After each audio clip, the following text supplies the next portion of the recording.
A very good evening to everyone. I'm Neha, Ambassador of Change for GETI, that is Global Education and Training Institute, founded and conceptualized by Dr. Sunita Gandhi with the vision of disrupting the education movement as we know it.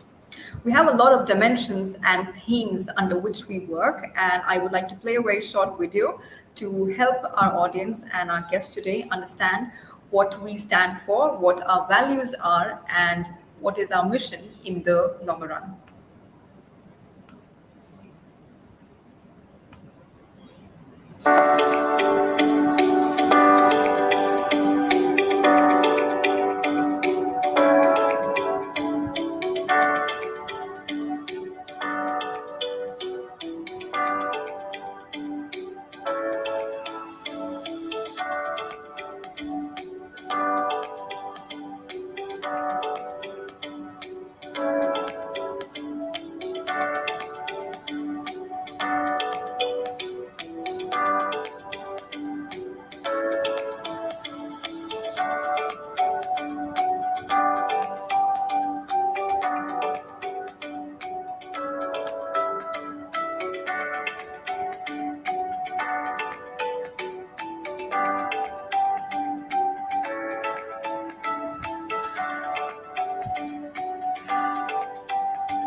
Thank you for being with me, everyone. And now I would like to welcome our guest for the evening, Mr. Avan Goyal, who is the founder and business head for RIAM Consulting based in Chandigarh, Punjab. And Sir will be condensing his vast experience and will be talking about technology in education, a topic, an agenda which I believe is very prominent after, especially after this 2 year hiatus after the coronavirus.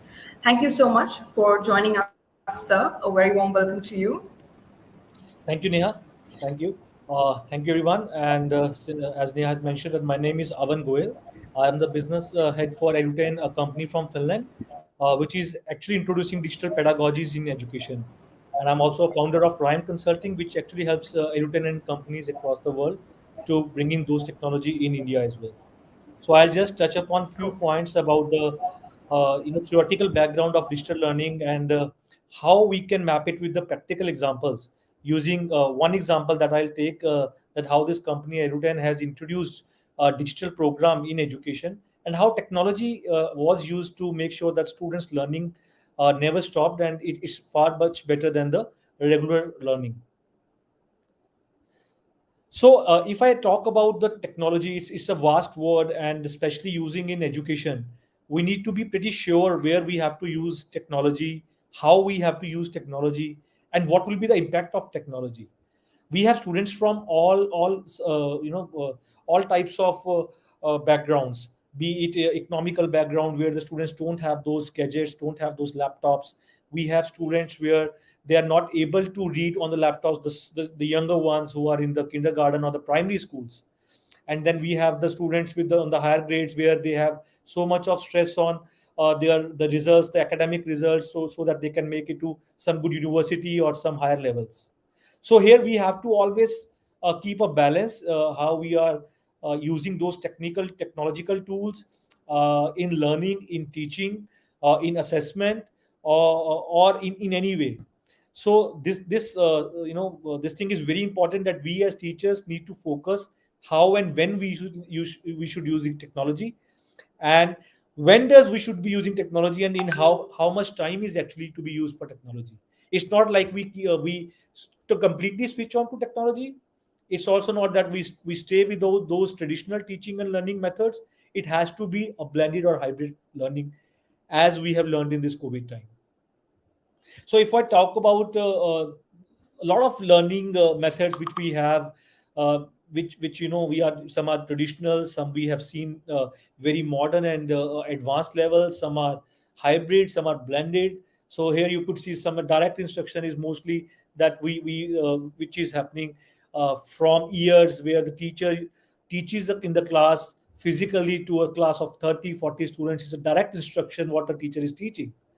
Then we have inquiry based learning, where the students they do some experiments, and then they have their queries, they have their feedback, and they discuss it with their teacher, with their mentor.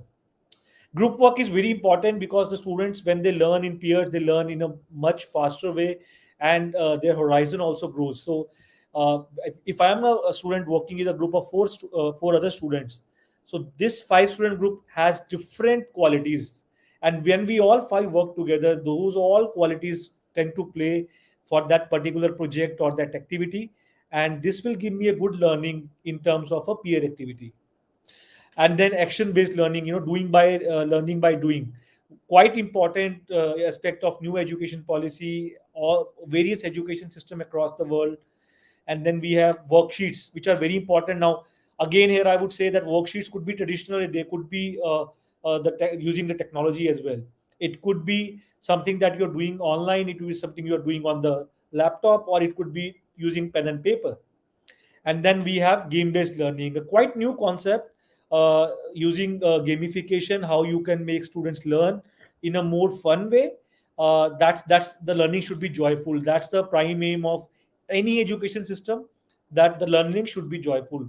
And if it is joyful, it is actual a good and impactful learning. It is a learning that will remain with the student throughout his life.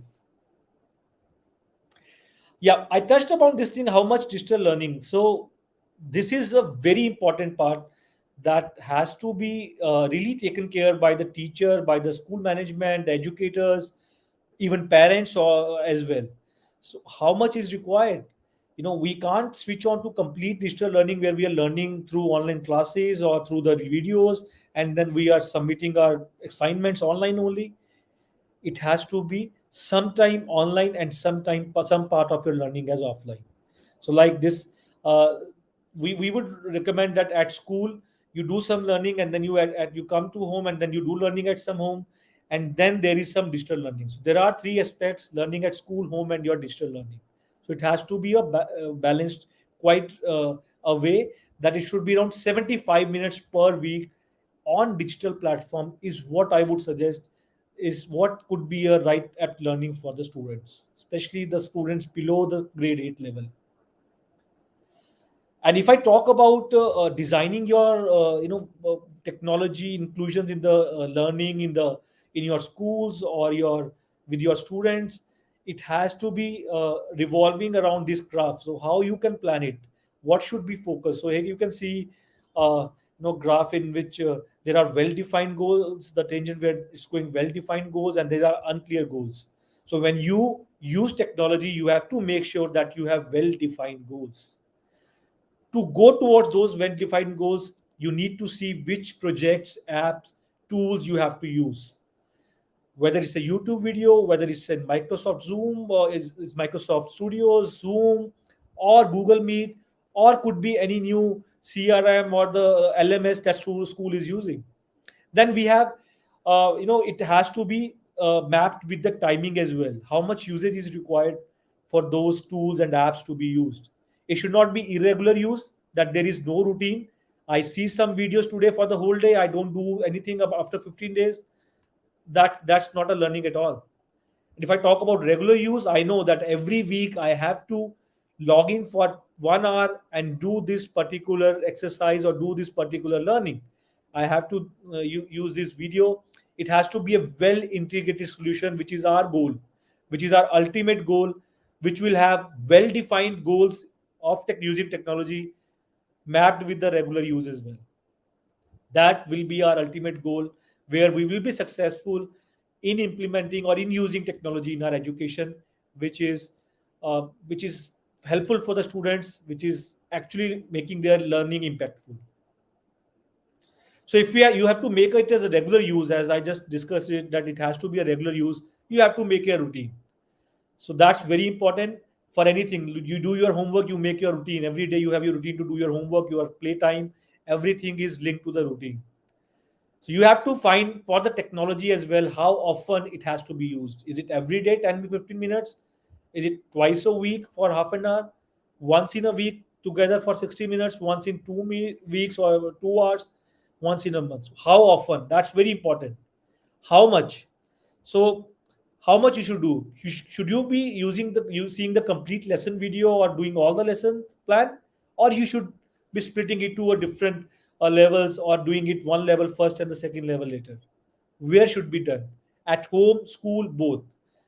We all know that the need of the hour or the future learning is using it at both home and both at school. And talking about goals, if you have to create well defined goals, you should know what students do if they don't use technology. If you want to include technology in your learning and the students are not using it, what are the alternative goals, and when should these goals be completed? You have an academic year, you have a 6 months plan.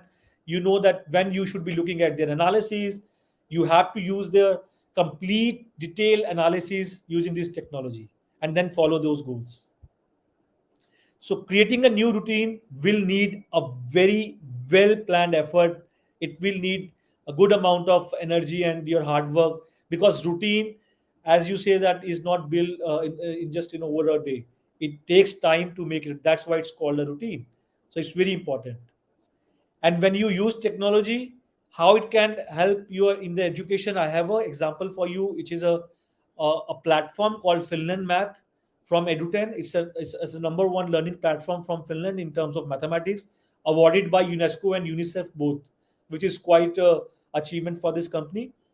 And they tried to create an environment where they were using technology to make students learn mathematics, and the students were playing games. And they what they did was they designed this program for grade 1 to 9, and they thought of giving 50 lessons to each grade. And that means it's a 50-week program. So what they would say, that you complete one lesson every week, and then in every week, every lesson, you'll have a lot of exercises to do, and you complete those exercises. So they designed the platform, the digital learning, in such a way that the technology was there, but it was actual learning that was happening. And the students were learning in a joyful way, because they were playing games, they were achieving trophies, they were achieving medals, which is why when we play a game or sport, see, then mathematics is being converted into games. You can see on the slide as well that a lot of things are being converted, a lot of problems are converted into games. The best part of this using technology, when this company did a study, was that you can actually do 8 times more problems that you are doing on pen and paper. So as a student, if I get a homework to do 100 questions in a 1 week of mathematics, I can do 800 calculations using this platform. But the ultimate aim is to do a hybrid learning. I have to do those, instead of 80, I can do 50 problems on pen and paper, and remaining 30, the teacher can convert it into this digital learning platform. And instead of doing those 30 problems on pen and paper, I can do 300 on this platform. So that makes to 350 problems for me to solve. So that's the actual use of technology. You can do more in the same time, and then you have more analysis to do. So you can use it as a hybrid learning. You assign, those technical tools, those gadgets, those LMS in your school curriculum as well. Assign one lecture of that technology you want students to use and learn. That will give time for students to work on those exercises, in a better way. Give room for other teaching methods, talk about the technical digital methods as well. and then it will also be easy for you to create those routines and follow the goals. Now, one important part of using technology is instant feedback, continuous assessment, data, and the records. So this is an example how this company was able to generate lot of charts, graphs for the complete class, how students are performing in your particular subject, which is not easy for a teacher to identify in a class of 50 students, my slow learners, my average students, the weak ones, the brighter ones, and how to give different exercises to different learners, students. So you have to need those skill set using technology where you can identify their learnings, their strengths, their weaknesses, what are the times they are spending the submission. So here assessment has been a great use for this, using technology. Assessment is very much required in the students complete learning pattern, their impacts, what is happening, what they are learning. So the assessments can only be used well with the technology. So this was all about how we can use technology, how what are the impacts of using technology in education. It always have to be a balanced way. So with that, I would finish my part. Thank you so much, sir, for highlighting the importance of technology and also the various ways in which we can, use the different types of technologies available in the market. Although before wrapping up, since we're a teacher training institute, my question to you would be in regards to teachers only, as to how teachers can, be made to able to embrace technology and the various pros and cons that come with it, and be able to use it effectively such that they're able to reap the benefits as you so highlighted in your presentation. Right. So first of all, when a teacher is being given a new tool or asked to use technology in education, there has to be a proper training for teachers. That's the first part. Absolutely. So if Absolutely. as a school, as an institute, you are including any new technical tool, the trainings are must and very important. The second thing is you have to make sure the technology which you are embedding into your education has to be easy for teachers to understand and use. It should not be a complicated. It should not be a software which teachers take time to learn and understand, and they are engaged in learn in, identifying how to use it. It should be quite simple to use as well when you identify those methods. Now coming to the teaching part, when they have to use it, they have to make sure that they build a routine. As I told you, that initially it will be very difficult for them to convince their students, for them to make sure that students are using it. Students are also giving feedback on those technical things that you are going to add. For that, they have to be patient as well. And once that Absolutely. routine is built, then they will start getting those results. Also, so on the same lines, there's a thinking that technology sort of pushes back teachers, and in the sense it makes it's time consuming. There's a common notion in amongst the teacher community that edtech products are just they don't because I think it's because teachers have been so used to the chalk and talk method that they are finding it difficult to embrace and fully adapt. So, what is your thought on the on that school of thought, and how to sort of start shedding it? Because I think now is the time for a tech revolution in education. See, first of all, the teachers also have to understand and make it sure, in their minds, that the technology cannot replace them. The Yes, edtech solutions that are coming, some are projecting themselves as an auto learning, and students, they just don't need any school, they don't need any teacher, everything they will learn it online, and then the edtech companies are there to support them. It will never happen. So teachers, believe me, you are the ones who will drive the education, and technology will be there to support you. It is a supporting measure for you, not a replacement for you. So that's the first part. Now coming into the second part, that they find it quite difficult, when they talk about edtech companies. Here I would also say the educators, the school leaders, or the institute owners, they should identify those edtech products which have a research based history. Those absolutely. edtech companies, though, they just come overnight. They should not be using it right away just because they know that they can make some money, or the things can be done, and they just want to show technology. Make sure the Absolutely. company has proved their project, the platform, the product they are using, they are offering to you. It's a research based, because at I have seen a lot of different education system and different approaches of the different countries. I know many of the European or the developed countries, they don't engage with a product which is not research based, which is not backed by research based. So make sure that they have a proper research done on the platform or the product, what they are using, what are the impacts of the learning. Then only use it. Then the teacher will also have that confidence in the product.